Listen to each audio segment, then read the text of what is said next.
میرے سوال کے دو حصے ہیں. پہلا حصہ یہ ہے کہ کیا ماں باپ اپنی اولاد کو اپنی جائیداد سے عاق کر سکتے ہیں؟ صحیح صحیح ہے. سوال کا دوسرا حصہ میرا ہے کہ اگر کر سکتے ہیں یا کرتے ہیں تو ان کے وفات پانے کے بعد شریعت کیا کہتی ہے یا اس کے مطابق کیا فیصلہ ہونا چاہیے؟ اگر ون لائنر آنسر ہے تو وہ تو صرف یہ ہے کہ نہ تو والدین عاق کر سکتے ہیں اور نہ ہی ان کے وصال کے بعد وہ عاق والا حکم نافذ ہوگا، بلکہ جو شرعاً اس بچے کا حصہ ہے وہ اس کو ملے گا. اخباروں میں بھی میسوی صاحب لگا دیتے جی. ہیں. ان کی بات میں ایک بات ایڈ کر دوں، مائک آن کر دیجئے. مائک آن. ان کی بات میں ایک بات، بالکل یہی مسئلہ ہے. صرف یہ جو عاق والا مسئلہ ہے نا، یہ ٹی وی اور ڈراموں میں ہی ہوتا ہے. اس کا شریعت سے میں تو اخبار بہت پڑھتی ہوں، میں نے اخبار میں ایڈز دیکھے ہیں کہ میں نے اس فلاں کو عاق کر اس کی شرعی کوئی حیثیت نہیں ہے. مر کے بھی اس بچے کو وراثت ملنی ہے.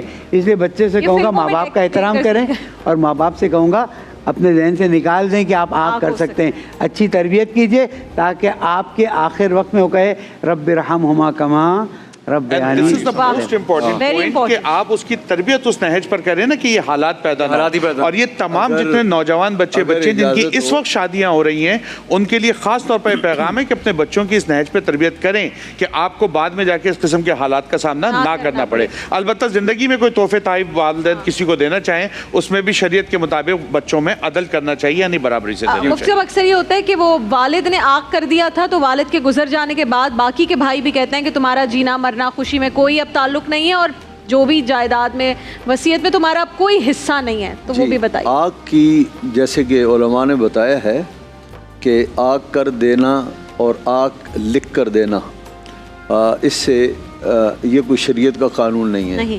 یہ ہم لوگوں نے اپنی طرف سے فرض کر لیا ہے، اور غالباً ہمارے جو عدالتی قوانین ہیں وہ بھی اس کی اجازت نہیں دیتے. اب اگر والد نے یہ کہا کہ یہ میرا بیٹا نافرمان ہے، عاق نافرمان کو کہتے ہیں، یہ میرا بیٹا عاق ہے، میرے مرنے کے بعد یہ بھی کہا جاتا ہے میرے جنازے میں بھی نہیں آئے گا، میرا منہ بھی نہیں دیکھے گا، اور یہ کہ اس کو میری جائیداد میں سے کچھ حصہ نہیں ملے گا. یہ جذبات ہیں صرف، اور اس کا حقیقت سے شریعت سے کوئی تعلق نہیں ہے. لہذا والد کے فوت ہونے کے بعد جیسے اور بھائیوں کا حصہ ہے اس کا بھی حصہ ہوگا.